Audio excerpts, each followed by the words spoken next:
Hello दोस्तों, क्या हाल चाल। आशा करता हूँ आप लोग बढ़िया होंगे। तो खेती गुरु के इस बेहतरीन प्लेटफॉर्म पर आपका स्वागत है। तो पॉडकास्ट की सीरीज में आज बात करने वाला हूँ। तो आज मैं बात करने वाला हूँ प्रोडक्शन टेक्नोलॉजी ऑफ वाटरमेलन, कि हम किस प्रकार से तरबूज की खेती करें जिससे कम लागत में अधिक उत्पादन प्राप्त हो। इसके साथ साथ ही हम ऐसी कौन सी तकनीकों, ऐसी कौन सी वैरायटी एवं ऐसी कौन सी खादों का उपयोग करें जिससे हमारी आय अगर 10,000 है तो सीधा 50,000 रुपये महीने आप कैसे जनरेट कर सकते हैं अपनी इनकम। तो आइए शुरू करते हैं आज के इस पॉडकास्ट सीरीज में। तो बात करते हैं तरबूज की। अगर तरबूज का वैज्ञानिक नाम की बात करें, सिट्रलस लैंटेनस, सिट्रलस लैंटेनस यह तरबूज का वैज्ञानिक नाम। अगर इसके परिवार की बात करूं तो कुकुरबिटेसी परिवार से यह संबंध रखता है। इसी के साथ साथ इस पे 22 गुणसूत्र पाए जाते हैं। अगर इसके उत्पत्ति स्थल की बात किया जाए तो ट्रॉपिकल अफ्रीका, मतलब अफ्रीका का वह भाग जो गर्म इलाके इलाके या गर्म भौगोलिक स्थिति में है, वहाँ पर इसकी उत्पत्ति स्थल है। इसी के साथ साथ अगर मैं बात करूँ मानसून की, कि आखिर कौन सा मौसम है जिसमें सबसे ज़्यादा तरबूज उगाया जा सकता है, तो यह फसल गर्मी की है। अगर इसके टेम्परेचर की बात करूं तो आप 24 से 27 डिग्री टेम्परेचर के बीच में, 24 से 27 डिग्री तापमान, जैसे कि गर्मी गर्मी का तापमान 24-27 डिग्री नहीं होता, इसलिए इसे नदी के किनारे लगाते हैं। नदी किनारे लगाने के यही कारण है क्योंकि उपयुक्त आर्द्रता प्राप्त होती है। आर्द्रता प्राप्त होने के साथ साथ पोषक तत्व भी मिलते रहते हैं। अगर इसके अधिकतम तापमान की सहनशीलता की बात करूं तो 30 डिग्री रात में, 30 डिग्री रात में और 24 डिग्री सुबह, अर्थात 30 डिग्री सुबह, सुबह मतलब दोपहर में, दोपहर मतलब डे टाइम का यही मतलब है कि जब सूर्य निकलता है तो तापमान तापमान बढ़ता है, टेम्परेचर बढ़ेगा। तो इसके साथ पौधे की उपापचयी क्रिया बढ़ेगी, लेकिन ज़्यादा तापमान बढ़ेगी तो नष्ट भी हो जाएंगे एंजाइम। उसी प्रकार रात में कम अधिक ठंड होगी तो एंजाइम नष्ट होंगे। इस कारण से इसकी सहनशीलता 20 डिग्री सेंटीग्रेड रात में है, दिन में 30 डिग्री सेंटीग्रेड तक यह सह सकती है। इसी के साथ साथ अगर फल की बात करूं कि फल की गुणवत्ता तापमान के साथ कैसे बनाई जाती है या बनती है। अगर टेम्परेचर ज़्यादा, अगर तापमान ज़्यादा है, फल विकास की अवस्था में तापमान ज़्यादा है, उसी के साथ साथ अगर आर्द्रता कम होती जा रही है तो फसल या तरबूज की गिरावट, तरबूज के विशेष विशेष का मतलब तरबूज की जो क्वालिटी होती, जो उसका वेटेज होता है, जो उसकी ब्राइटनेस होती है, चमकीलापन, जो आकर्षण होता है, वो खत्म होने लगता है, मतलब धीरे धीरे डाउन होने लगता है। इसी के साथ साथ अगर मिट्टी की बात करूँ तो मैंने पहले ही बोल दिया, नदी किनारे सबसे बेहतर उपज प्राप्त होती है सैंडी लोमी मतलब बलुई मिट्टी होनी चाहिए, उर्वरा युक्त होनी चाहिए, अधिक मात्रा में कार्बनिक पदार्थ उपस्थित होने चाहिए। अगर आप फसल ज़्यादा प्राप्त करना चाहते हैं तो आप काली मिट्टी या दोमट मिट्टी में इसका उत्पादन, इसकी खेती करें। अगर आपको फसल कम चाहिए, कम का मतलब है कि आपको जल्दी चाहिए, तो आप इसको दोमट मिट्टी में इस फसल को लगा सकते हैं। इसी के साथ साथ अगर मैं पीएच की बात करूं तो इसका पीएच 6 से 6.5 के बीच में होना चाहिए, क्योंकि उदासीन, जितना ही मृदा उदासीन होगी उतनी ही तरबूज की फसल अधिक उत्पादित होगी, गुणवत्ता भी बढ़ेगी, जिससे मार्केट में रेट भी अच्छा मिल जाएगा। अगर तरबूज की, चूँकि तरबूज साकी पौधों में गिना जाता है, तो इसका रेड वे जो ऊंची क्यारियाँ होती है उस पे तरबूज को लगाया जाए। अगर दूरी की बात करूँ तो 2.5 सेंटीमीटर या 2.5 मीटर, 2.5 से 3.5 सेंटीमीटर, मतलब 2.5 से 3 सेंटीमीटर एक पौधे से दूसरे पौधे के बीच की दूरी होनी चाहिए। अगर एक पंख से दूसरे पंक्ति की दूरी के बारे में बात करूं तो 120 सेंटीमीटर की दूरी एक पंख से दूसरे पंख के मध्य होनी चाहिए।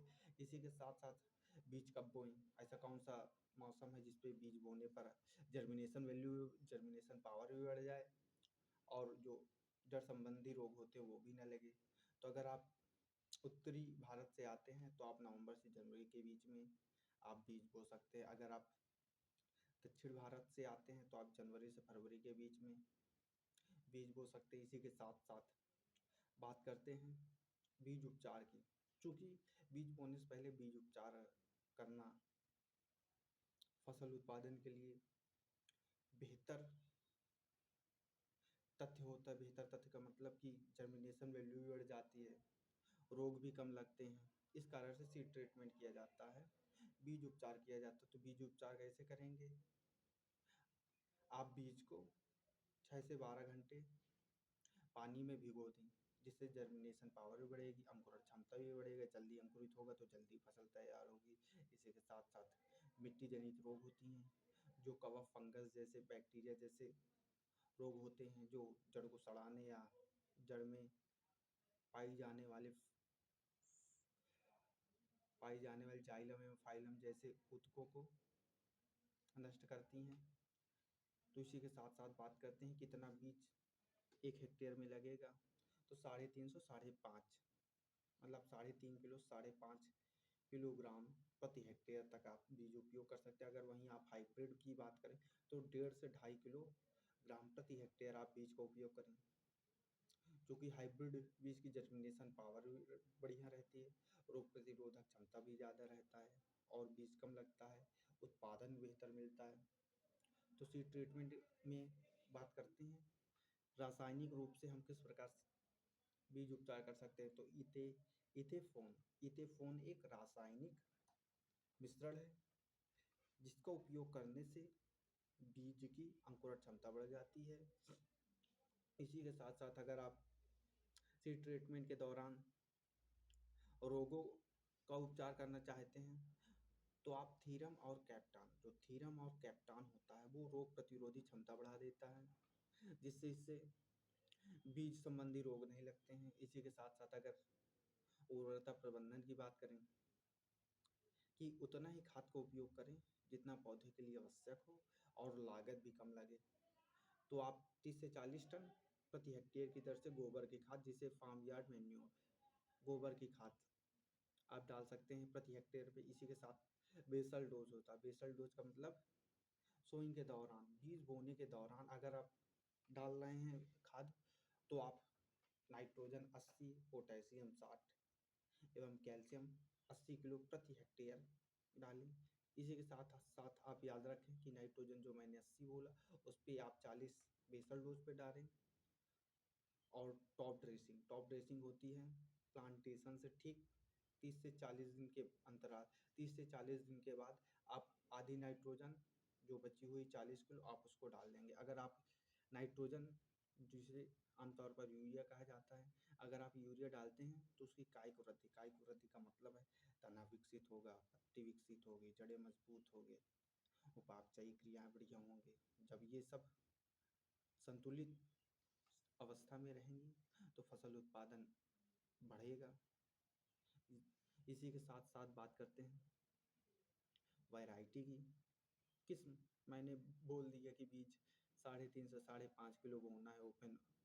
अगर हाइब्रिड का उपयोग कर रहे हैं तो आप 1.5 से 2.5 किलोग्राम प्रति हेक्टेयर बो रहे हैं। तो अब बीज की बात करते हैं, आखिर हमें कौन सा बीज बोना चाहिए, किस किस्म की फसल लगाना चाहिए।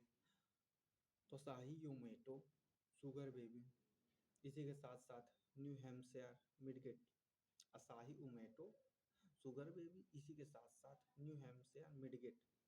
एवं अगर आप भारतीय या बेंगलोर प्रजाति का उपयोग करना चाहते हैं तो अर्का मधु है, अर्का आकाश है, अर्का दुगपुर है, अर्का मानिक है। ऐसी प्रजातियां जो कम समय में अच्छा उत्पादन, कम लागत में अच्छा उत्पादन एवं आर्थिक स्थिति को सुधारने में अपना अहम योगदान देती हैं। तो इसी के साथ साथ बात किया जाए, क्योंकि तरबूज में खरपतवार होता है, तो खरपतवार किस प्रकार से प्रबंधित करेंगे। तो आप हाथ के द्वारा निराई गुड़ाई करिए, क्योंकि निराई गुड़ाई करने से लागत कम लगती है। मायने लागत कम नहीं, मायने है कि आप अपने फसल को कितना क्वालिटी दे रहे हैं। तो क्वालिटी के लिए आप ऑर्गेनिक या ट्रेडिशन जिसे पारंपरिक कृषि प्रणाली कहते हैं, आप उसका उपयोग करें तो क्वालिटी बढ़िया होगी, पोषक तत्व बढ़िया उस पर पाए जाएंगे। तो अब बात करते हैं कटाई की।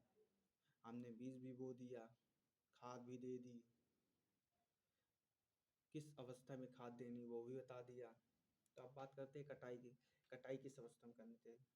तो जब फल में जो तरबूज होता है, जब आप उस पर थंबिंग करते हैं, मतलब नॉक करते हैं अपनी उंगली से, तो उस पर एक धात्विक आवाज़ आती है।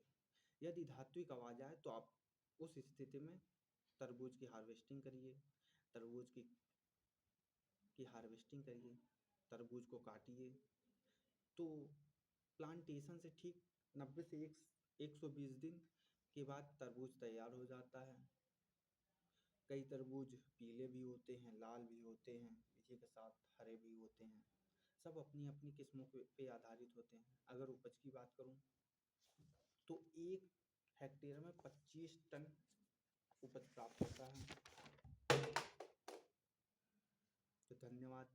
इसी के साथ साथ हमारा पॉडकास्ट सीरीज समाप्त होती है। तो मुझे आशा नहीं विश्वास है कि जो किसान हो या हमारे भाई बंधु हों, अगर यह वीडियो देख रहे हैं तो उनके लिए लाभकारी होगा। क्योंकि AGTA जो राजस्थान द्वारा एग्रीकल्चर सुपरवाइजर एग्ज़ाम कंडक्ट करवाया गया था, तो उस पे मैंने देखा कि मैंने 4 पॉडकास्ट बनाए, हर पॉडकास्ट से 2 प्रश्न फंसे। तो अगर आप कंपटीशन लेवल में भी तैयारी कर रहे हैं तो आप मेरे वीडियो देख सकते हैं। मेरे वीडियो देखने के 2 फ़ायदे हैं। एक तो आपको नोट्स नहीं बनानी पड़ेगी, एक आप ऑडियो द्वारा आप देख के सुन के समझ सकते हैं। कॉन्सेप्ट भी मैं देता हूँ, आप बीच बीच में कॉन्सेप्ट को रिवाइज करिए।